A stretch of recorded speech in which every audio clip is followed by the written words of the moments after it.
Oh, there it is. Welcome back, ladies and gentlemen. We are live on the Kyle Hooten Tonight Show presented by Alpha News. I'm your host. Tonight, we're joined by State Representative Eric Lucero from 30B. That's the Albertville, St. Michael area. We've been talking a lot about social issues and unrest and all these sorts of news items in Minnesota lately, but we cannot neglect what's happening in St. Paul, in the legislature. Eric, thanks so much for joining us tonight to discuss the issues and opportunities faced by Republicans in St. Paul. Well, thank you so much. It's always an honor to join you, to have conversations. There is a lot going on. Unfortunately, a lot of it is bad, but as Republicans in the legislature, in the minority, specifically in the Minnesota House, we are doing everything possible to uphold the principles of our great Constitution and individual liberty values. That is what made our republic and preserves our republic so great.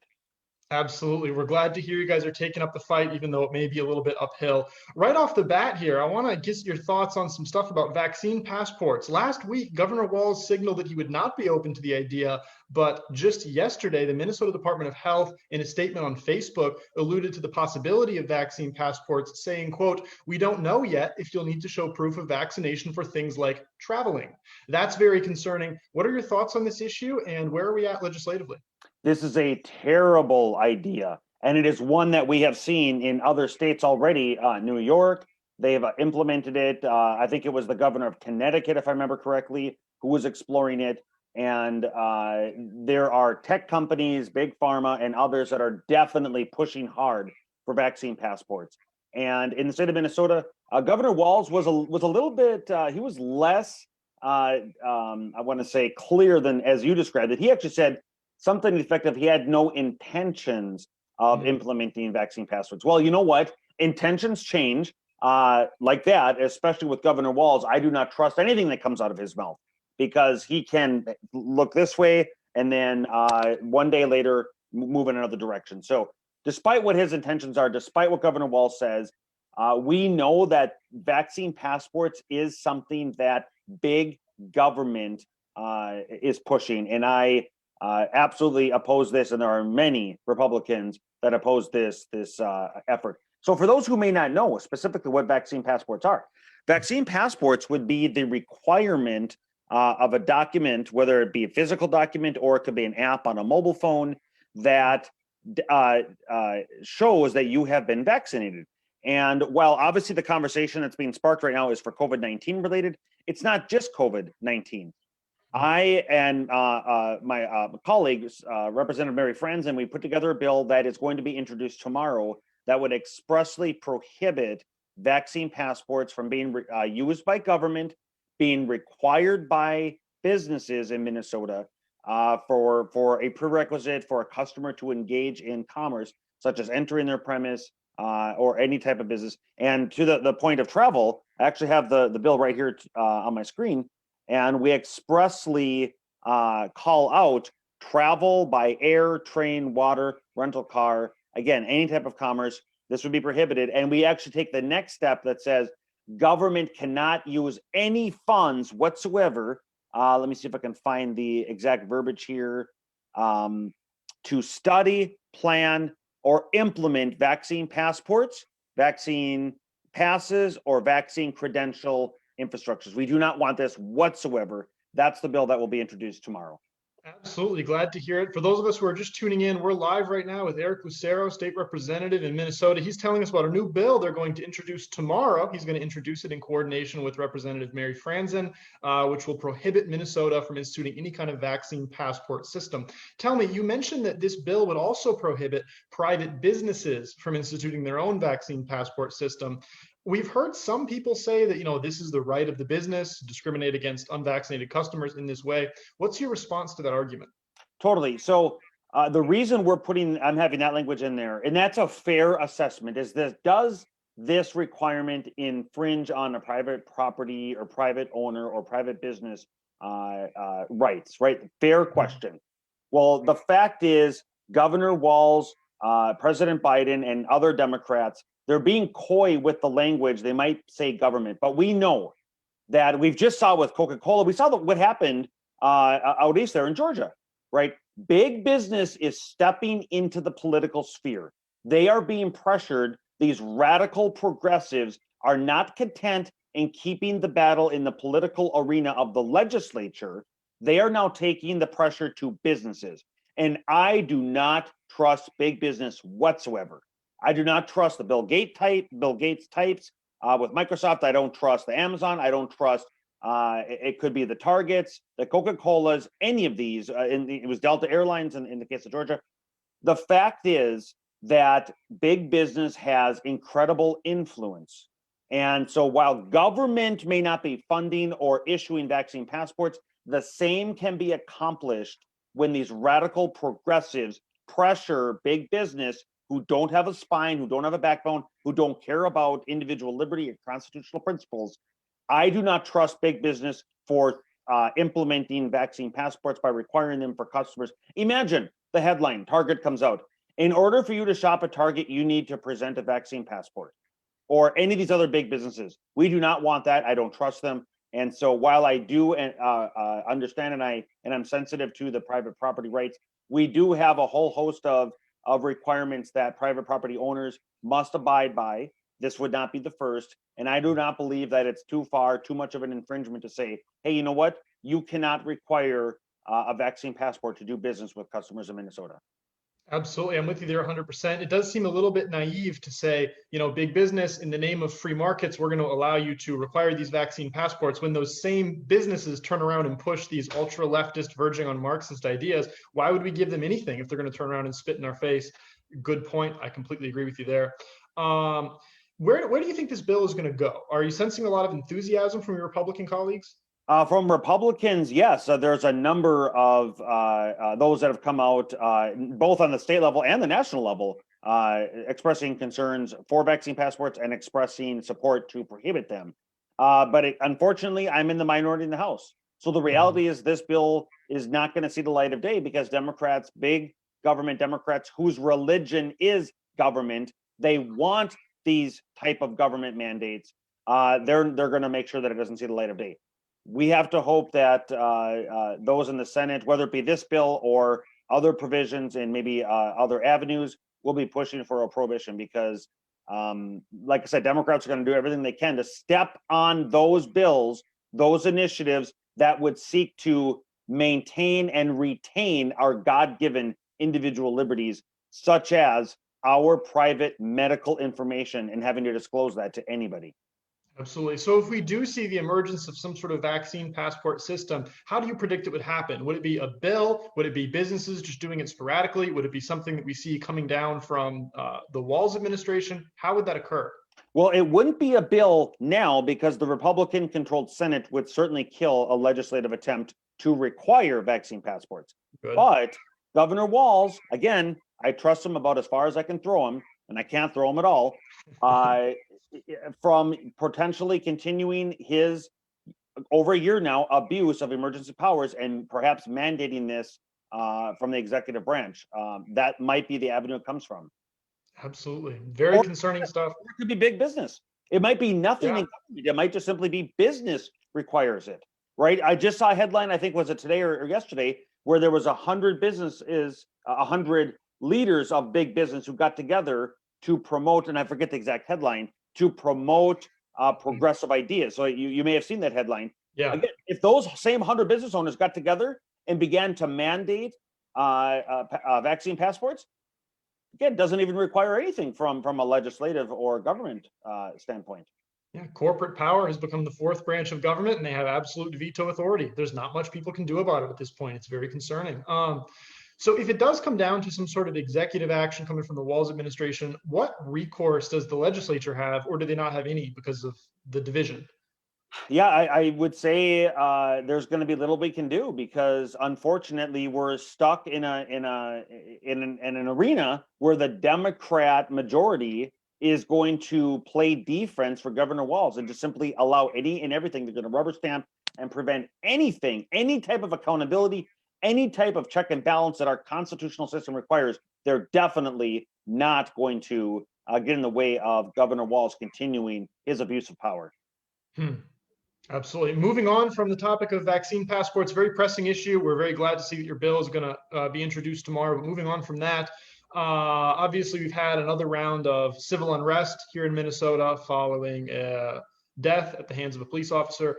Is there any legislative consequences to this? Do we have any bills over the horizon that you think are going to result from the BLM movement that's having a resurgence in Minneapolis? Well, as a member of the Public Safety Committee, this entire session, the conversations have been in the area of defunding the police, putting greater regulations on police, taking away their protection, putting more mandates on for training.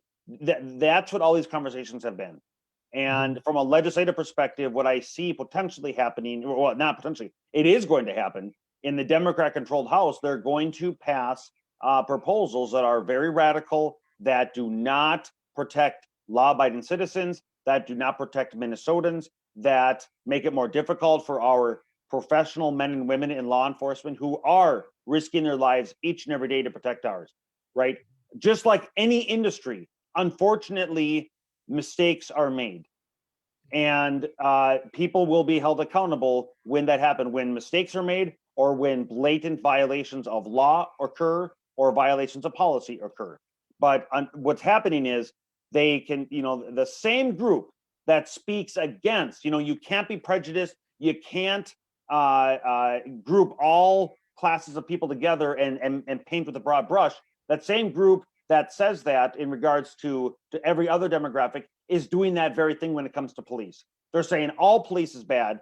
Police need to be defunded. Police need to have citizen review boards that don't have police experience, don't have the understanding of what it requires in split-second decisions to have authority over law enforcement. Those are the kind of proposals. So I don't see anything happening that's going to be good coming out of the Minnesota House. In terms of the civil unrest, when we burning of buildings, committing theft, robbery, vandalism, criminal damage to property is not civil. I refuse to call these events civil unrest. It is criminal damage to property. It is thuggery. It is those seeking to capitalize on tragic events for their own personal gain. And in the case of what happened in Brooklyn Center, my understanding is I've heard reports of there's certainly, when people are peaceful and they're expressing their voice, nothing wrong with that. But when they're lighting fires in parking lots, they are now arsonists. They are rioters. There's nothing civil about starting fires and being a thug. And so, yeah, from a legislative perspective, I know that was a long answer. From a legislative perspective, I'm very concerned about the Democrat majority continues to push. Absolutely. Well, I do appreciate your candor on the issue. It doesn't seem like that would be a controversial position, but somehow it is nowadays controversial to believe that arson isn't civil. Moving to a bit more of an optimistic topic, can you tell us about some other legislation that you plan to introduce or advocate soon? Well, there is, I would say, when it comes to gun control, right? Yes. We have seen the left continue to push the narrative at both the national and the state level, red flag gun confiscation orders and universal background checks. So for those who may not for viewers who might not be familiar with what red flag confiscation orders are, what are those and how would they look in Minnesota? Totally, absolutely. So red flag gun confiscation orders are a person, it could be a former girlfriend or boyfriend, it could be a family member, it could be a disgruntled neighbor, right? It could be a person who has a concern of another who's a firearm owner. So take a firearm owner, and then a person who has a familiarity with that firearm owner can lodge a complaint against them, and they can do so anonymously. And I should say anonymously. They do it whereby they themselves are not anonymous, but they are unknown to the person, the firearm owner. And they can lodge a complaint and say, I believe that that person is a danger to themselves or others, and they own a firearm. And then a court issues an order to confiscate the firearms. Okay, that person never had the ability to see their accuser. They are caught in a position where they are guilty until proven innocent. You now have to prove yourself innocent to get your firearms back. And so red flag gun confiscation order is a violation of due process. It's a violation of any system whereby we get to confront the accused, can confront the accuser. And it's a violation of our Second Amendment rights.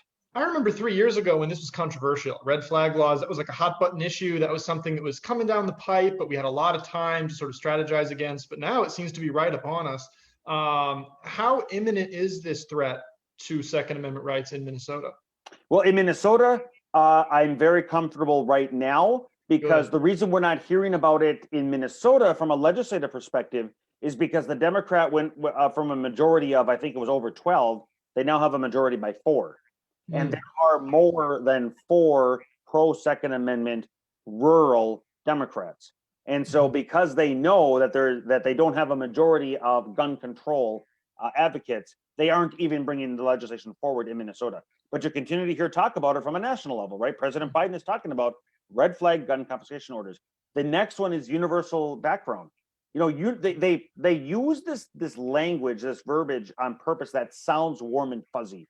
But because universal background checks implies that there isn't already background checks. Well, exactly, and it sounds nice, right? Well, here's the fact: universal background checks means every time a firearm is transferred from one person to another, that a background check has to be performed. So, if let's just say I, as a firearm owner, am going to lend my firearm to a friend for the weekend who may not be a firearm owner, a background check has to be performed on the person that I'm going to lend my firearm to for the weekend for a hunting trip, right? Then at the end of the hunting trip, for my firearm to transfer back to me, the owner, a background check has to be performed on me in order for me to have my firearm transferred back to me. Completely ridiculous. Are the people engaging in anarchist behavior in downtown Minneapolis, is there any chance at all they're going to follow these regulations? Well, we know that criminals don't follow the law. Right. Exactly. It's all feel good stuff. Now, is that an imminent threat? Is that something that you could see these 4, pro firearm Democrats flipping on? Not from a Minnesota legislative perspective. Good. That isn't going to happen this session, right? But until after the next election, depending on the outcome, that is sitting in just on the back shelf. The radical progressive Democrats are waiting to bring that forward, dust the dust off, and advance it. But again, it is an imminent threat on the national level because you have President Biden who's for it, you have a Democrat-controlled House that is for it, and you have a split Senate. Now, we're in a very interesting position here with these 4 relatively Second Amendment friendly Democrats in Minnesota. They're not going to pass anything radical. They're probably not going to pass red flag laws, at least in the next couple of years. But is there any chance that we could pass something proactively Second Amendment? I've seen other states exempting themselves from federal red flag laws and making sort of Second Amendment protection laws. Is there any chance that could occur in Minnesota? Unfortunately not, because Governor Walz, even if something did pass the legislature, both the House and the Senate, Governor Walz, what a complete, I just don't have enough negative terms to say about Governor Walz when he was a congressman, right? Okay. He was pro Second Amendment and takes money from the NRA, takes campaign contributions, and then as soon as he's running for governor, what does he do? Yeah. Right. He returns the campaign contributions and says, I'm now not pro Second Amendment. I'm anti Second Amendment.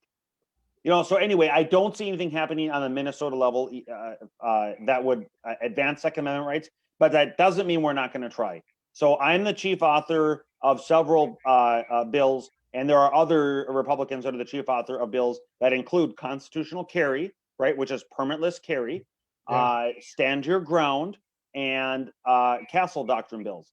And so those bills have been introduced. There are multiple authors and co-authors of those bills. We're going to continue to make the argument, but unfortunately, the committee chairs, the gavels in the hands of the committee chairs are metro-centric Democrats who are not going to let those bills see the light of day. But we're going to continue to push for our constitutional Second Amendment gun rights. Absolutely. I'm glad to hear it. Throughout our conversation so far this evening, we keep bumping into this idea of Walz and the Walz administration, and anything we want to do is checked by Walz and his administration. What's the relationship looking like right now? I know that there was an effort to recall Walz earlier this year. I know that some Minnesota Republicans have launched various efforts against members of the Walz administration. Where is that contest at right now? So we've seen probably the effort, or many have seen the effort in California, the recall effort, Yeah. whereby their constitution, their statutes allow for a process to actually get enough signatures, X number of signatures as a percent of the previous vote, for citizens. Now, this is completely bypassing the legislature. Citizens gathering enough signatures that can actually force a recall. And then a recall occurs as a vote, and then there's a completely separate vote to install the new governor. In Minnesota, we don't have a recall option under our constitution. The only option we have under our constitution is to either wait for the next election or to have impeachment. And impeachment in Minnesota requires a majority vote by the House. Impeachment has to start in the House, requires a majority vote, and then it would go to the Senate for conviction. And unfortunately, in Minnesota, same thing. The Democrat majority is not ever going to impeach their own governor, and that's very disturbing. But on a related topic, articles of impeachment, I am the chief author of articles of impeachment of one, and then a second that I'm about to introduce. Either I'm hoping possibly Friday, or it would be early next week. And that is in the topics of election integrity. As we know, the Democrats for years have been incrementally and systematically changing election law to remove the barriers, remove the authentication, remove the guarantee of one person, one vote, to allow more fraud to occur. We know that's happening. And as a result, after this 2020 election, the confidence that Minnesotans have in election integrity has been severely eroded. Now, when it comes to the 2020 election, Democrats live by the phrase, never let a good crisis go to waste. And so what they did is used COVID as their latest crisis to try to advance their erosion of election integrity controls. And what they did is, I believe it was April 12th, April 9th, somewhere in April, Secretary of State Simon came to the legislature in 2019 when we were in session, in 2020, and he proposed a series of changes that he was seeking to election law, such as allowing votes to be received after the 8 p.m. election day deadline, to allow votes to be counted, to do away with the witness signature requirement, to do away with the ability to obtain ballots from others and drop them off, right? Those things. And the legislature rejected that. But then he decided to collude with a progressive party. When I say party, not a political party, but a progressive group called Democracy Docket, and have them sue Secretary of State. They were represented by a well-known Democrat lawyer, Mark Elias. So you had a radical progressive group represented by a radical progressive lawyer, Mark Elias, sue a radical progressive Secretary of State, Steve Simon. Under normal circumstances, his duty would be to defend Minnesota election law. Yeah. But what instead, he capitulated and said, I agree to your terms. And then is what produced a consent decree that it was the very things that the legislature chose to reject, those like counting ballots afterwards, doing away with the witness signature, et cetera, et cetera. He agreed to those things that we as a legislature rejected. And then that consent decree was signed off by Minnesota District Judge Sarah Grueling. She is a Governor Dayton appointee, another radical progressive, and she herself was the former senior staffer in Amy Klobuchar's political office. And so that's who this judge was. So it was Democrats all the way around giving the appearance of legality, and they unilaterally usurped the constitutional authority, the plenary authority given to the Minnesota legislature for election law, and they usurped it. So for that reason, I have articles of impeachment that I filed against her to exercise the legislative branches check and balance over the judicial branch, something that is rarely exercised. The second article of impeachment that I will be introducing again either Friday or early next week is again for the same reasons against the Secretary of State, Steve Simon himself. Absolutely. This is a situation where we have the fox guarding the hen house. You have all these liberal appointees that are colluding with one another. immediately rolling over and capitulating to leftist lawsuits. And the entire checks and balances system has fallen apart because everybody agrees with each other. Everybody's on the same page. It's really astonishing the depth of this. I don't know if you can call it corruption or just failure of the checks and balances system. So I'm glad that we have, state legislators like you trying to uphold the law. What's your prediction for those articles of impeachment? What are the avenues forward? And how do you think that'll turn out? Well, I don't have a lot of confidence in the Secretary of State, C. Simon, for the same reason for Governor Walz, right? The Democrat majority, of which impeachment always has to start, is going to, they're going to protect them. Facts, truth, doesn't matter, right, to these people. But when it comes to the judge, I'm hoping potentially maybe not this, because there's only 5 weeks left in the legislative session, approximately 5 weeks, and we're in a budget year. So there may not be anything this year. But I'm going to continue to push hard. I'm going to continue to bring visibility for the district judge impeachment. And I'm hoping that maybe there might be some Democrats that might be willing to say, you know what? I'm actually going to be interested in the facts and truth and uphold the constitutional system. I'm not holding my breath, but at least I give that a slightly higher chance. So we'll see. What's the history here? Is this something that happens frequently, or is this sort of a groundbreaking event? Well, it doesn't happen frequently, and that's one of the reasons why I wanted to do it. And what I'm referring to is we've all heard checks and balances in our civics classes in school, right? And when we refer to checks and balances, most of us, the mental picture, that the cartoon bubble over our head is the following: it's either the executive's check over the legislative branch, which is the veto; it's the legislative check over the executive branch, which is the power of the purse. It is the judicial's check over the legislative branch, which is to rule a statute unconstitutional, right? So those are the more familiar checks and balances that we think of. But the check and balance that's rarely ever exercised is the legislative check over the judicial branch, and that is impeachment. And it's because it's rarely exercised, that's why we have a judicial branch over the decades that is well outside the constitutional boundaries that is set for them. They're making rulings well outside their constitutional purview. And so I believe, it's my strong opinion, if we in the legislative branch began to exercise our constitutional check over the judicial branch more frequently, then you would see the judicial branch, they should be concerned. Right, they should be concerned about their rulings and making sure they are narrow in scope and focus. They shouldn't be free to do whatever they want and rule however they want without the concern of any consequences. Yeah, this whole discord we've all been hearing since the Obama years about activist judges could all be nullified if the legislative branch started using its its checking Impeachment. power. Yep. Impeachment power. Absolutely. Very interesting. That's not something a lot of people know about. So it's very exciting to see that playing out in our own home state. I really hope that works out well for you. Well, we have you on the stream. I got to ask, last month, I saw this article in The Hill, and I'll read you the title. Transgender athletes could face criminal charges under a proposed Minnesota bill. And it goes on to explain how you want to throw high school athletes in jail if they're transgender. It feels like that article is a little bit inflammatory. I want to know, what's the deal with that bill? Where are we at in the legislative progression, and what's your intent of that proposed legislation? Absolutely. Well, unfortunately, we live in a day and age where there are radical progressives that continue to promote gender confusion, gender fluidity.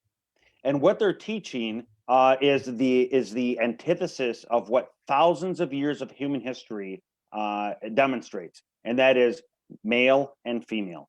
But their radical progressive agenda of confusion has led to a point where there are now boys and men who are confused, mistakenly believing themselves to be girls and women. And as such, they are seeking to take showers in girls' locker rooms, to use bathrooms next to women, to play on women's sports teams. And these are safety and security issues for women. I am somebody who believes that we need to be concerned about the safety and security of girls and women. And when we have dudes, we should not continue to permit dudes to take home the first place trophies and ribbons in women's sports. And that's exactly what's happening. In fact, I don't have the statistic right in front of me at the moment, but I believe it's something to the effect of the high school.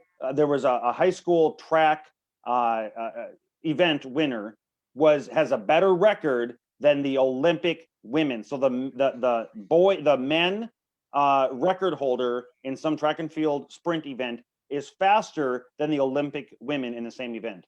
The fact is, it's a reality that men have a greater muscle mass than women, right? And for that reason, we separate men and women events. So when you have confused dudes who want to compete next to women and then win the first place, that is not fair. That is not something we should permit. And I'll tell you what, I believe in science. I am a science promoter. And as such, we know that science demonstrates that males have an XY chromosome. So I introduced a bill that said male is defined as somebody with an XY chromosome pair. And if you have an XY chromosome pair, you are not permitted to play on an all-female sports team. You're not permitted to shower next to females, et cetera, et cetera. And as such, I have just the amount of hate that's come out. It's the criminalization. What they're referring to is not for children. That is a petty misdemeanor, and petty misdemeanor is not a crime. It's a traffic violation, basically. Yeah, exactly. It's not a crime. Exactly. Right. It's a financial penalty only. Yeah. And so the penalty would be, and that's for high school sports. When it comes to adults now, if a confused man mistakenly believes himself to be a woman and is go shower next to women or use bathroom next to women, that's where it is a misdemeanor. Okay, absolutely. And that's something that it gets very heated because the transgender kids has become a buzzword and people are always picturing these youths, but you've clarified now that the actual criminal penalties would only apply to adults, which Correct. makes a lot of sense.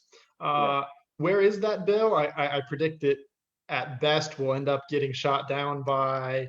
It won't see the light of day by the Democrats, who are themselves science deniers because they don't believe that apparently that men have the XY chromosome pairs and therefore should play on men's sports teams. Again, I believe in science. Those that support the bill believe in science, and we need to stick to what science tells us. It seems very straightforward, but apparently nowadays believe science only means get a vaccine passport and cover your face up with some cloth. But that's or that we're all going to die in 11 years from global climate change or something like that. It's not science. Yeah. It's I'd forgotten about political that. Science.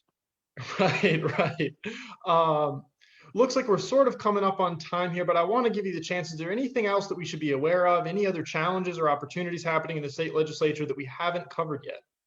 Well, there is an avalanche of bad bills coming with only 5 weeks of the legislative session remaining. Sure. All of state government has to be financed. And we are going to see in the transportation space, we're seeing incredible tax increase proposals from Democrats. They want to fund their new green agenda. What they've done is they've taken the components of the new green, the Green New Deal, the components of that and separated them out and just given them different names and tucked those provisions in different bills.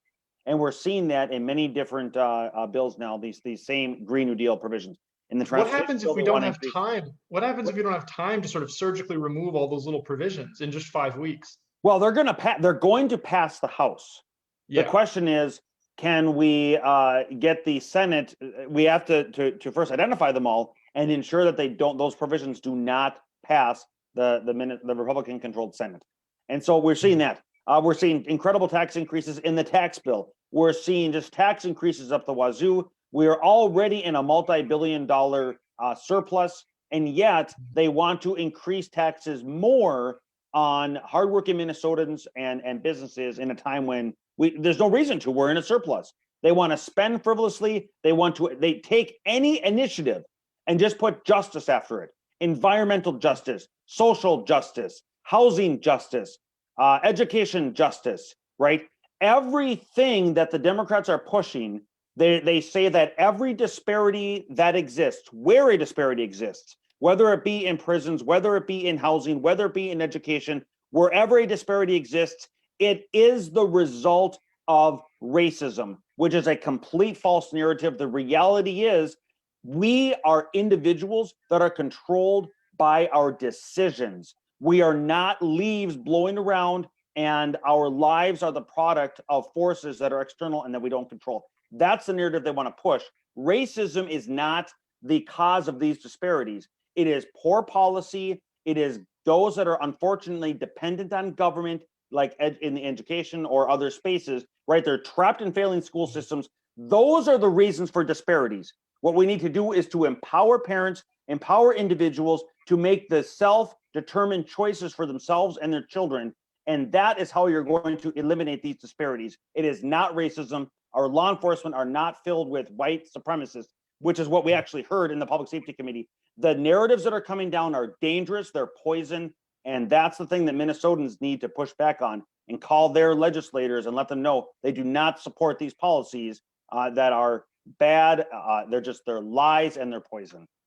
In just one moment, you basically illustrated the entire left-wing legislative scheme, which is to find anywhere that a statistical discrepancy exists, call it a problem, put the word justice after it, and then spend unlimited amounts of money to fix it in any way possible, growing the size of government, increasing their power. How many of these justice and sort of misleading bills are you facing in this last push of the legislative session? Dozens. And if I would say provisions, hundreds of provisions that are being wrapped up into approximately a dozen what's called omnibus bills. Gotcha. So approximately a dozen omnibus bills contain hundreds of these provisions that in and of themselves, if you were to trace back the roots of each of these provisions, it is simply to advance communism and socialism and government dependency. Now, when I was in civics class as a little kid, I learned that, a bill becomes a law in sort of this straightforward way and everybody understands what's in the legislation. But it seems like in the last couple of years, we've been seeing an increase of this specific tactic that you've described. Is it truly that we've seen an increase, or is it just that the media is finally becoming aware of it? No, I think there's a distinct difference in the way people think and behave. There was a day, so and you're referring to the civics class and what we all learned. Right. Was it a day when we all of us, no matter what side of the aisle you sat on, believed the following: it doesn't matter if you win or lose, it's how you play the game. And what that statement is referring to is process matters. You can't just do whatever you want to achieve the end you're seeking, because process matters. Now that's been replaced with the following narrative: it doesn't matter if you It doesn't matter if you win or lose, it's how you play the game. It doesn't matter how you play the game. It matters if you win or lose. That's what it's been replaced with. And that's what's being pushed by the Democrats. They don't care what they have to do to achieve their objective because process no longer matters. Constitutional boundaries, all of this stuff can be thrown out the window because what matters is advancing socialism, communism, and government dependency. And they're doing it at all costs. Yes. They're doing it at all costs. Yes, they are. So they're being very bold about it. We now have those that call themselves socialists openly sitting in legislative seats, sitting in the halls of Congress, openly calling themselves socialists, which is the antithesis against the constitutional principles of the founding of our republic. Yeah, and you have people that not only oppose the going economic system of America, but that oppose the foundations of America. You have people that are openly anti-Christian and anti-America as a concept in these positions of leadership. It's very terrifying. Exactly. What's the legislative counter to these kinds of bills? If you're presented with a piece of legislation and it's one of these justice bills, or it has some Green New Deal provision rolled into some other legislation, is it a better approach strategically to veto the entire thing and propose your own bill, or to try to amend and excise the fat from the existing bill? Well, you can try to amend, but it depends if you have the majority or if you're in the minority. If you're in the minority, you're simply not going to, none of your amendments are going to work. The majority is going to vote them down. We can propose our own alternatives, which we have also done. And that is what we've done. We can't just be the party of no, right? So it's no, we're going to vote against those bad provisions. Here is our free market, constitutionally responsible, individual liberty, unalienable rights, recognized alternative. Here's our bill. This is what we want to vote for. So that's the strategy we need to do. And that's what I'm continuing to do. Here's what's bad. Here's why it's bad. Here's the alternative and how we can uphold and preserve our republic for the next generation. Absolutely. I like that proactive approach. Before we wrap here, I, of course, really appreciate the work you're doing there in St. Paul. I'm sure many of our viewers do as well. How can people stay current on these issues, and how can they support their conservative state legislators in these efforts? Well, I am so humbled for this. I'm so humbled to the audience, and I'm just know that I am working for you. The best way to keep up with some of my activities is on my Facebook page. I do have Eric Lucero, my page. You can also go to my website, which is ericlucero.com. You can sign up for my legislative update emails that I send out once a week, or just social media, right? So I know there's a number of us that are engaged in short videos, 2 to 3 minute videos with different updates. So I'm among the group that is doing that.